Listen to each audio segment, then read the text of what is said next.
Arsenal continued their brilliant form this season with their 8th win in a row, going through the Carabao Cup next round. Now, what was a surprise inclusion was the start of Harriman-Annous, who played up front for Arsenal for the first time at the age of 17. And in this video, we're going to talk about the good and the bad and what we learned from his debut. So let's get into it. Now, like we said, I think Harriman-Annous being in the starting lineup was a really exciting positive in this game. Not only did Arsenal make nearly a full team of changes, it was 10 in the end from the game at the weekend. Although there was some dodgy moments where Brighton probably should have scored in that first half, ultimately Arsenal kept it tight and went 0-0 and then played incredibly much better in the second half and got the win. Some of the big players came on and it was a great day overall.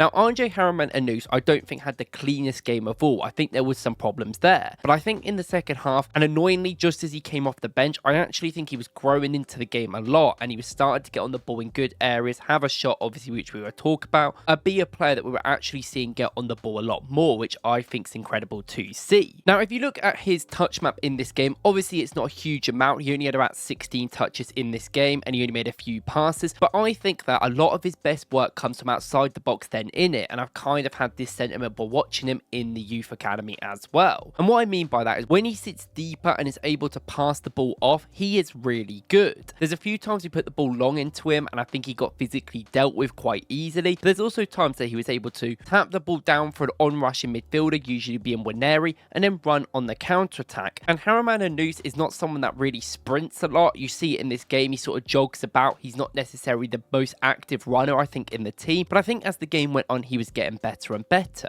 Now, what I mean by that, I think, yet again, he kind of suffered from the thing that Woklz does, where a lot of the runs that he does didn't get seen. He made a lot of early runs in the first half where they were very encouraging, especially down the left and right sides, these wide areas he's really good at. And maybe he did it too early, maybe the pass was too hard, and he honestly didn't get the ball a huge amount from these chances. Now, later on when the game was happening, though, he was getting more and more. In the second half, there's a few times he came down, both sides really. He did some on the left and some on the right where he would make a good run, he'd get the ball and he'd just hold the ball up. Now, obviously, only being 17, he's probably not got the huge amount of confidence in quite a dramatic game for him with a lot of fans there. I think this was shown by some of his runs that he made where he would control the ball and kind of push it back instead of really taking that player on, which you can expect with a player that doesn't want to mess up in his debut, which makes sense. And there's that one chance in the first half where the ball actually bounces to him, he's in space, but he doesn't want to take the player on. But if you're not going to do that, at least keep the ball, don't do anything silly with it, which he did, and he passed it off, I think, very well in their moments.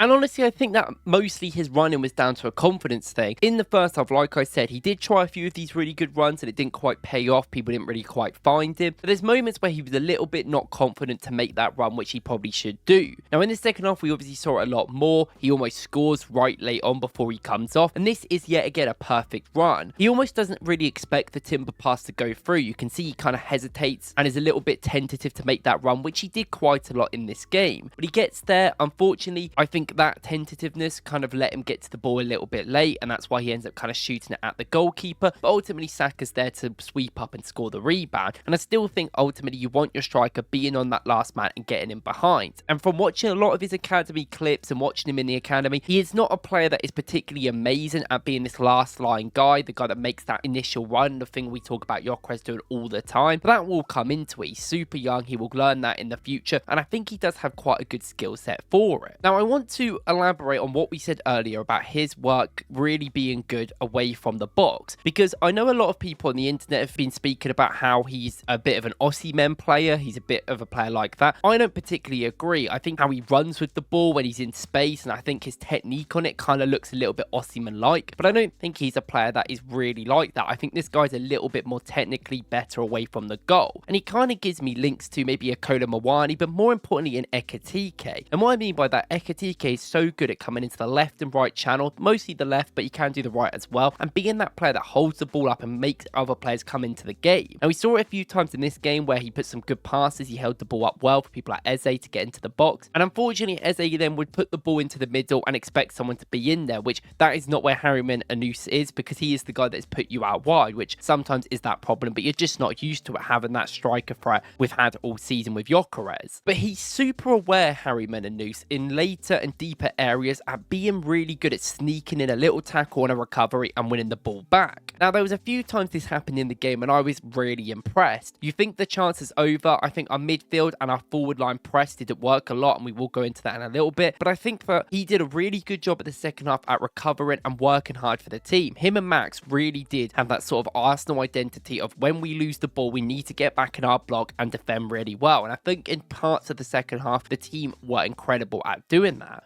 For Harriman-Annous, he is a lanky guy and doesn't necessarily look the most clean on the ball because of this. But because of his lankiness, because of his height, he is able to sneak little touches in and win the ball back for the team that were getting Arsenal on the counter-attack. And we saw that drive in the second half, which is the big moment. He puts a little touch in, Marino puts the ball back into him, and his first touch, he just takes it brilliantly away from the player in front of him and then puts that ball out wide. That's what we mean by running into space, running into that area in the middle and winning the ball back. And I think he did that a few times in the game where he won the ball back with these little taps that he would come back and get, which I think is an incredible thing. And I do want to flip side that on some of the negatives that I saw in terms of the aspects of the game. And I think his pressing from the first man wasn't brilliant. I think that he just didn't really understand when to go and when not to, because he was trying to shadow mark the midfielder quite a lot at the time. And all that meant was that he was kind of letting the goalkeeper and centre backs do what they wanted for Brighton, which was ruined a lot of the press and honestly was quite easy for Brighton to pull us apart, especially early on. It's not just on him. He is the main guy at the front area, but Eze, Dalman, a lot of different connections of people that don't really work together well because they probably haven't played with each other ever. So it makes sense. It was always going to happen like that. And, you know, you can't expect these people to always know all the triggers to get in. So I'm not going to judge him too much for that. And what I will say is that sometimes he did suffer from the Woklz thing where you lift the ball into him quickly and the ball kind of bounces off him. But we've seen Woklz do that quite a lot. And as the game went on, he became more and more comfortable. We got more and more confident and was able to be in these channels. And like I said, by looking at him and watching him as a player, he does remind me of a player that wants the ball deeper, but not someone that wants to always run in behind on the last man. That is definitely someone you can develop him into. He's only super young, only 17, so obviously you can kind of mold him into a different player if you wanted to. But I think the best qualities that Harriman-Annous has is his technical ability and his dribbling ability across big spaces. So hopefully we'll see that more in other games and hopefully he gets another chance in the future, because I think we saw brief parts of it when the game opened up more in the second half, but in the first half he didn't really get much of the green, which is going to happen against these sort of teams who played quite a strong team considering their started 11. But physically as well, I do want to say he can put his body about, maybe a little bit like Osimhen. It doesn't really give me that vibes, but I do think there's certain levels there. His duel percentage in the ground was actually really good in this game. Like I said, he's playing against grown people, big defenders, and he physically, like on the floor, was keeping up most of the time. There's a few times where like it bounced off him, but it wasn't like a physical problem. He wasn't struggling with players around him. It's more just his technique sometimes not being the best, which is going to happen, of course. Aerially, I do think there's some work there. He actually lost all of his aerial duels. He didn't win one, but some of them you don't really expect him to win, and they were kind of hard in different situations. Like I said, going long to him doesn't particularly work a lot. I didn't think Kepa's passing was very good in this game. I think Kepa did everything else fantastically. I just think that was a bit of a letdown. And obviously it's not a Raya, it's not our normal team, so there's a lot of discontinued parts in the setup which are going to make not only his performance probably worse than it could have been with the better players around him, but also just make a lot of the players kind of not know the sort of consistencies that the other ones are going to do, so where players want the ball and where they want to receive it. Now, we might as well go through some of the stats just to end it, because I kind of want to talk about some of the important ones overall. Now, he played 77 minutes in this game, which is a huge amount of time. It's actually more time than Max Dalman. Obviously, he is 2 years older, so maybe that was a thinking. Maybe the fact we didn't want to play Woklz, he's played so much recently, he didn't even come on. Might have been another thinking as well. But he did get significant time. Now, obviously, he only had that one shot just before he came off, which he probably should do better with, but I'm not going to begrudge him. We scored from it in the end. And obviously, he made 7 out of 9 passes, but 1 chance created. He made 4 defensive contributions, and he did do decent work. You know, 1 pass into the final third. He had 16 touches, but 4 in the opposition box, and only was offside once, where I did think the linesman's a little bit jumpy because some of the stuff wasn't offside. But like we said, if stuff is bouncing off you, we want to see that work rate, and I felt like his defensive work was great. 3 tackles, which he made all 3 of them, by the way, running back fantastically. It was great to see. Clearances 1, headed clearances, you know, using that height, which maybe he's not great in duels, but he can win at least free headers and get the ball away, which is good. And in terms of ground duels, like we mentioned, 3 out of 5 ground duels won, and obviously didn't win any of his aerials, but that will obviously improve in the future. And overall, Andre Harriman-Annous is a player that wasn't necessarily expected to start in this game, but I think he's that next striker kind of coming through the academy, which we can see what would happen with. Now, he was super young, and I remember there was talk last year about him playing when Havertz got injured, but that just came a little bit too early. He's still developing. He's not exactly like the clean goal scorer in the Premier League too either. He's only scored twice in that competition this season, and he's still trying to find his feet. But I do think there was some encouraging signs of him. I think I would lean on that sort of technical ability that he has in the future, because I think that can be where the modern day striker is kind of moving into, but you never know. And I do think this is a player that is super young still. Let's not get this wrong. Kind of want to put him on loan probably next season. Hopefully this performance and people would be watching him to at least give him a loan, because we're just not great at these sort of loan deals in the past. And let me know in the comments what you guys think overall, and let me know what you guys think about this game as well. Thank you guys for watching, and I will see you in the next one.